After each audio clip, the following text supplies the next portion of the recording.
no place like the Q. Coming across your airwaves, dance with me. It's an intersectional day, and it's gonna bring you the weekly. Family, is the news overwhelming? Is it just too much? Well, I get you, and I got you. Yeah. Family, it is June 1st, which means I get to say Happy Pride to absolutely everybody I see. Happy Pride. Happy Pride. Happy Pride. Happy Pride. So if you see me outside at any point in June, going into July, because Black Pride is the first weekend in July here in Chicago, feel free to say it back to me, okay? Happy Pride, family. And y'all know, this is your favorite queer radio personality, Anna Deshawn, and this is Queer News, your favorite weekly news pod where race and sexuality meet politics, culture, and entertainment. This is your number one stop for queer news done right, only on E3 Radio. You have made a shift, a public shift. Damn, did I? You did. What I do? Stop. You are a married woman with a child. You do carpets with your wife. You've let people in a little bit. I mean, you went on a stage. Ebony, my love. Rebel, my love. Peace. Happy Pride. You shout pride. You clearly are living in your truth and your family and your life. Pride Day. Dana. I can't do just Latifah. regular as shit. Stop. They gotta be looked at deeper. It was the damn Pride Week in LA. What would you? I'm sorry. No, stop. You made a choice to do that. I did. I was getting a Lifetime Achievement Award, and I didn't want to leave out the people who were part of the Lifetime. Yeah, that makes sense. Yeah, that's about it. That was it? That's it. Really? It's really that simple. It was not more complicated than that? So not more complicated than that. It's funny because it's not always that deep. The Queen said, sometimes it's not that deep. But Queen, I want you to know, for us, it is that deep. And just the fact that you decided to acknowledge us and say Happy Pride on that stage, and not just any stage, that stage, while you accepted the Lifetime Achievement Award at the 2021 BET Awards, it was everything.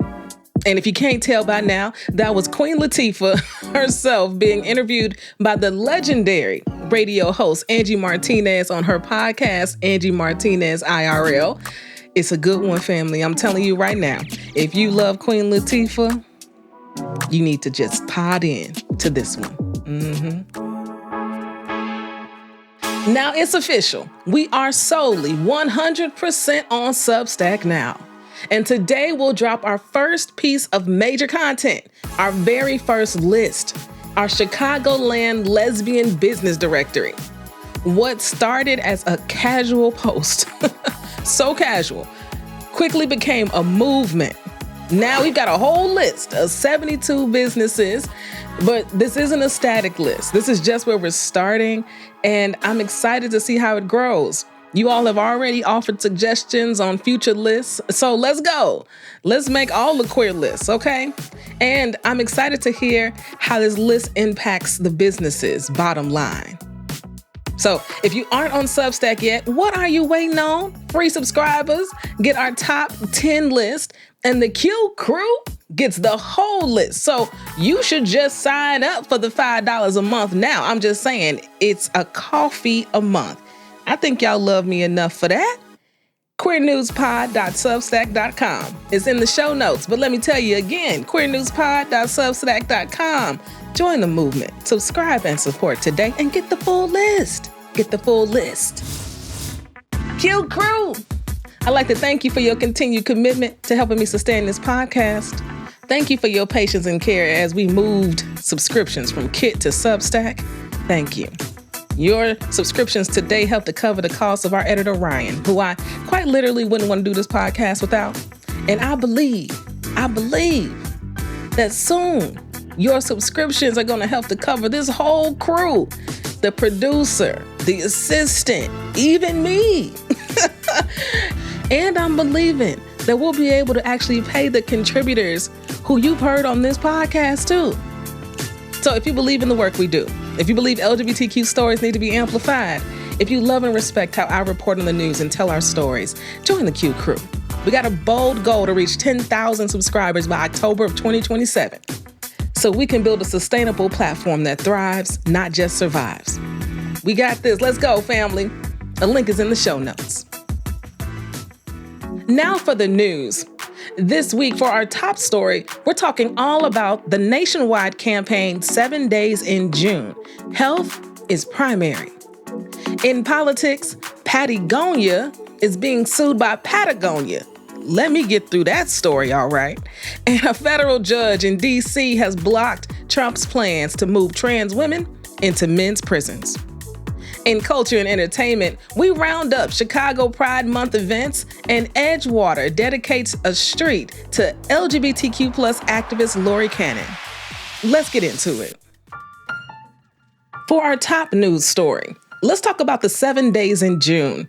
Health is primary, a week-long nationwide campaign that demands that every 2026 federal and local candidate clearly commit to protecting healthcare access, biomedical research, and public health infrastructure.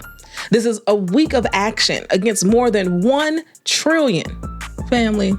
And I really want y'all to hear me when I say this. $1 trillion in healthcare cuts. This is a nonpartisan action. This isn't about Democrats, Republicans, independents, and everything in between. Everyone should be invested in this fight, because it's clear that the current administration is determined to look out for themselves, period. Budget cuts to infrastructures that assist everyday people, such as SNAP benefits, the CDC, the NIH, and others, has led to tens of thousands of Americans in limbo about food, housing, and job security. And I know that so many of you that listen to this podcast believe that healthcare is a right and not a privilege. But today, living in the United States under this particular administration, that bar of privilege is higher than it has ever been before. So, from June 1st through June 7th, there are over 100 plus events happening across the country. A collection of community organizing in the form of town halls, rallies, and candlelight vigils will ask candidates how they will improve affordability and access to care, sustain research, protect public health infrastructure, and provide stability for seniors, veterans, rural communities, and working families. How are they going to do that? That's what we want to know. Now, a couple of events happening here in the Chicagoland area that I want y'all to know about, okay? On June 2nd, from 6:30 to 9 p.m. at Sisters in Cinema, Morton Group, who is the convener here in the Chicagoland area, they're going to present Black women's voices, our bodies, ourselves, an evening of health, healing, and hope. Check it out, okay? Then on June 5th, at 7:30 till sunset at the Chicago AIDS Garden at the Keith Haring statue, the Morton Group is hosting a candlelight vigil in response to these cuts. It's going to be beautiful. If you're not doing anything on Friday evening, meet us at the AIDS Garden. Then on June 7th, the Chicago Black Gay Men's Caucus is finishing out the week with their Spring Fling. It's their annual all-white fundraiser, a cherished tradition that brings together community and supporters to advance health equity for Black gay, bisexual, and same-gender loving men. They're also going to be celebrating the new inductees into their Chicago Black Gay Hall of Fame, honoring the trailblazers who have shaped our history and continue to inspire future generations. So family, if you want more information about this nationwide campaign, if you want to see if there's any events happening in your area, visit 7daysinjune.org. That's 7daysinjune.org, and the word 7 is spelled out. If you can't attend in person, they also have a list of virtual events that you can attend. Public health does affect everyone, so get involved and let your voice be heard. And if you want more information, I actually had the opportunity to interview Mary Morton and Dr. Keith Green about the 7 Days in June campaign. A link is in the show notes to the YouTube. Is really good, okay? We had a good time, and I'd love for you to check it out. So to close this out, I want to go a bit off script because I want to admit something I probably shouldn't say. I'm afraid and I'm frustrated. This is so much wasted time and money that could be spent fighting for the planet. And instead, Patagonia is taking me to court when I've offered them everything I could to avoid this. They chose this, not me. And while I don't know what will happen from here, I do know that they have more money and more lawyers, and they will use their full force, especially after this video. Patagonia is one of the first things in my life that I am genuinely, deeply proud of.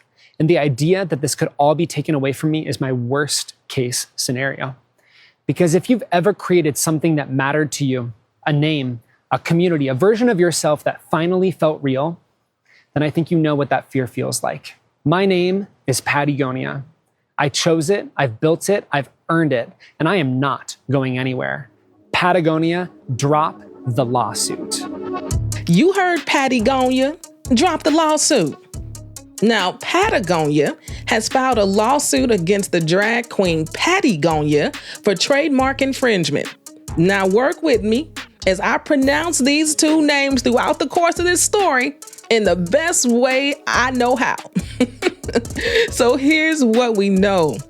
Patagonia shared a 6-minute and 50-second video on Instagram 5 days ago. I just played a short clip, but another piece of it reads, Patagonia told the media they're only suing me for $1. What they're actually trying to do is take away my name permanently and threaten me with more than $1 million in legal fees. This is not a brand conflict. This is a corporation trying to erase an activist. This is how corporations bully individuals who cannot match their resources. The complaint filed by Patagonia back in January states that, quote, today, Patagonia filed a trademark infringement lawsuit against the entrepreneur, drag queen, and activist Patagonia. While we wish we didn't have to do this and actively engage with Pattie for several years to avoid this, it has become necessary to protect the brand we have spent the last 50 years building. We're not against art, creative expression, or commentary about our brand. We want Pattie to have a long and successful career and make progress on issues that matter, but in a way that respects Patagonia's intellectual property and ability to use our brand to sell products and advocate for the environment. Patagonia goes on to say, quote, in late 2024, Patagonia started selling Patagonia branded apparel online and continued to create and use versions of our logo. Our outreach to Pattie, asking her to stick to our agreement, was refused. A subsequent note asking to discuss potential ways forward got no response. Then in September of 2025, Patagonia filed a trademark application seeking the exclusive rights to use the brand Patagonia to sell clothing and apparel, promote environmental activism, engage in online marketing and endorsements, and more. These rights would directly overlap with the work we do and the products we provide, for which we have long-standing rights and trademark registrations. Patagonia has not commented since Patagonia's letter, but hopefully both parties can come to a mutual agreement and get back to their shared goal of fighting to help the environment. Because, child, Patagonia and Patagonia are both fighting for the same things. But the business of it all, we'll have to see how this all works out. If you know anything about trademarks and classes, things can get messy. But it sure does feel like there should be a space where they could have just worked together. I just love the fact that on the first day of Pride Month, I get to end our political news with a story where Trump loses again. I love it here. That's right, Trump has lost again, this time by a federal DC judge who blocked the Trump administration's plan to move trans women into men's prisons.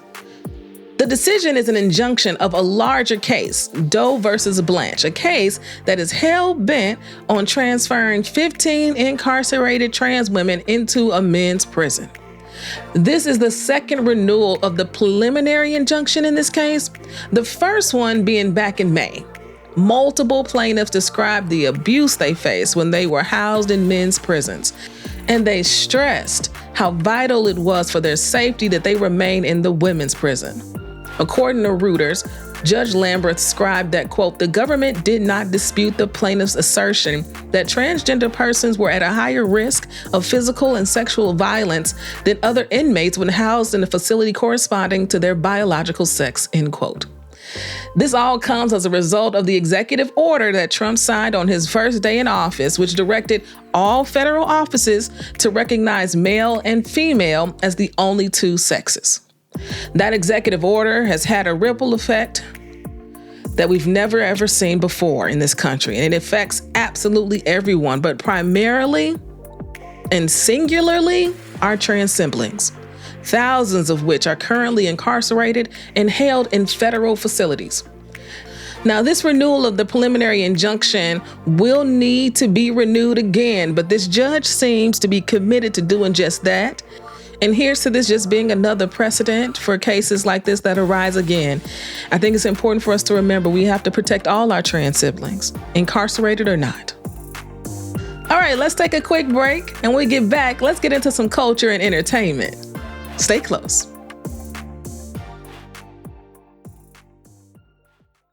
If you're listening to this, it means we didn't sell this ad space. If you're listening to this, it means running ads on our podcast can actually work. You see what I did there? Do you need some promo? A little amplification? Hit us up at info@e3radio.fm. That's info@e3radio.fm. We have a platform. You should use it. Have you subscribed to the newsletter yet? We are on Substack now. What are you waiting for? queernewspod.substack.com. queernewspod.substack.com. Visit, put your email address in, then hit upgrade. Go $5 a month to really help us sustain this work. Family, we all we got. Do you have a local news story not getting enough amplification? A queer organization other folks should know? A song coming out? Send us a voicemail to our Queer News tip line so you can get all the amplification you need. Info on how to submit is in the show notes. Welcome back to the show, family. Now, let's get into some culture and entertainment. This Pride Month, we, and yes, we include you, our faithful listeners, are outside. Yes, it's outside time. And here on Queer News, we have a roundup of some of the hottest events of the month happening here in Chicago. And as most locals know, the 25th annual Pride Fest is June 20th and 21st. And I just want to let y'all know Durand is performing on the 20th, so see me there. And the Pride Parade is on June 28th. These two events are staples, but that's not all that's happening this month, okay? That's not all this month has to offer. Kick Pride Month off with the Pride Raising Ceremony in Daly Plaza today, June 1st.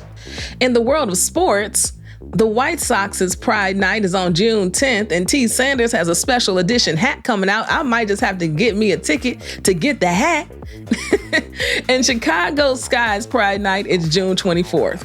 Now, join yours truly on June 12th at the Sisters in Cinema Media Arts Center for a podcast salon, an immersive, curated listening experience where podcast discovery meets the culture.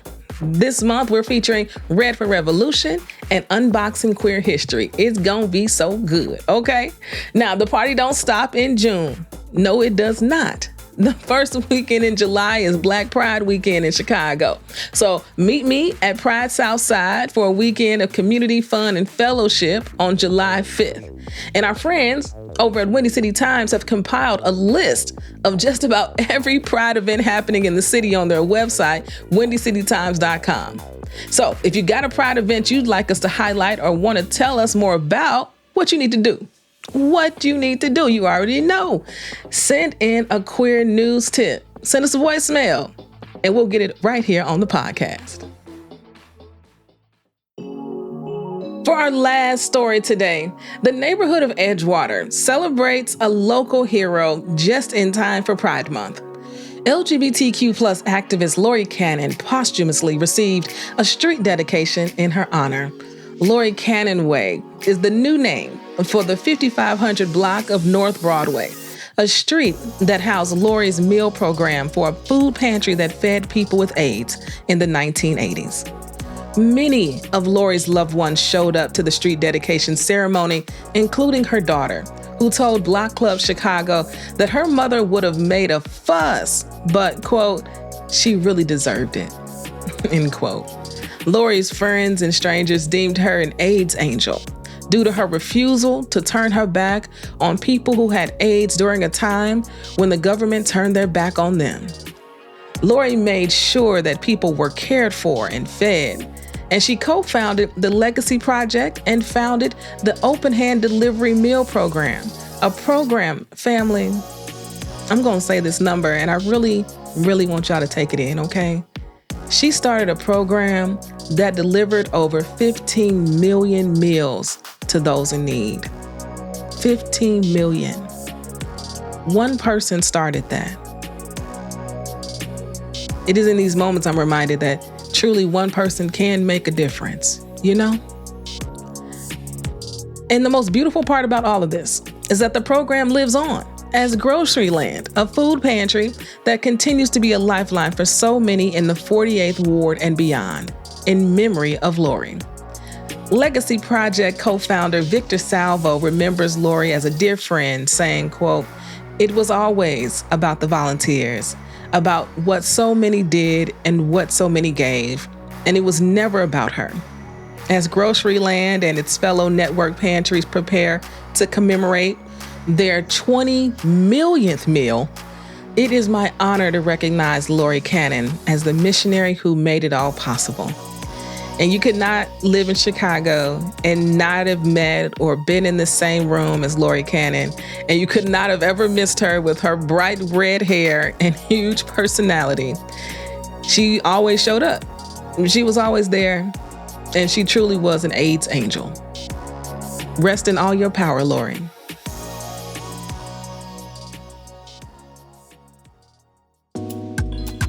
It's time for Anna's Got a Word, because Anna's always got a word. And my word for today is breakthrough. It's time for a big breakthrough, family. We've been at this work for 5 years, and the audience here, the community that has been built here is absolutely beautiful.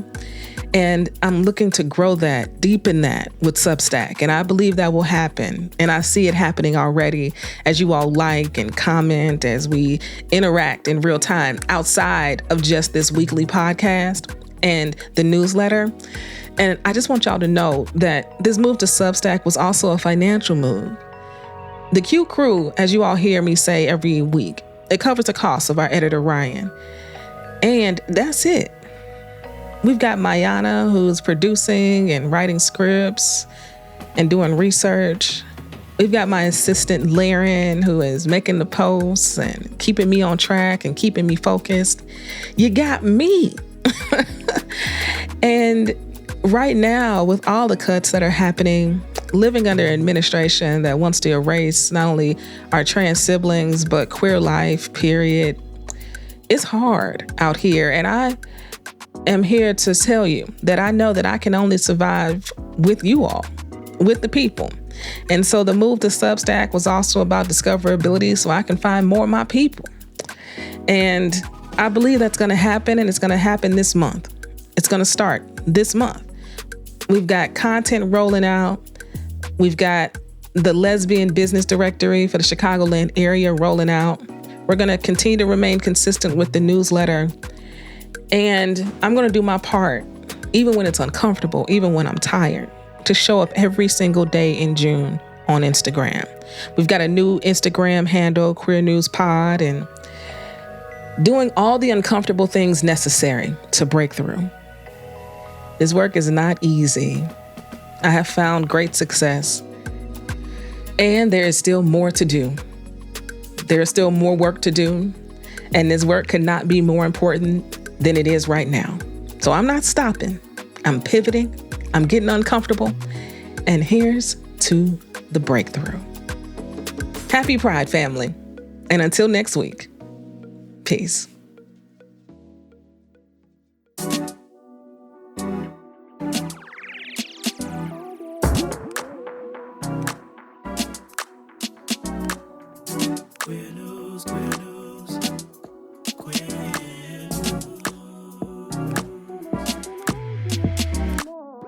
If you've enjoyed what you heard, rate and review us inside your favorite podcasting app. This podcast is written and produced by me, Anna Deshawn. Podcast editing by Ryan Woodhall, and brought to you by E3 Radio and distributed on The Cube. We are Queer News Done Right.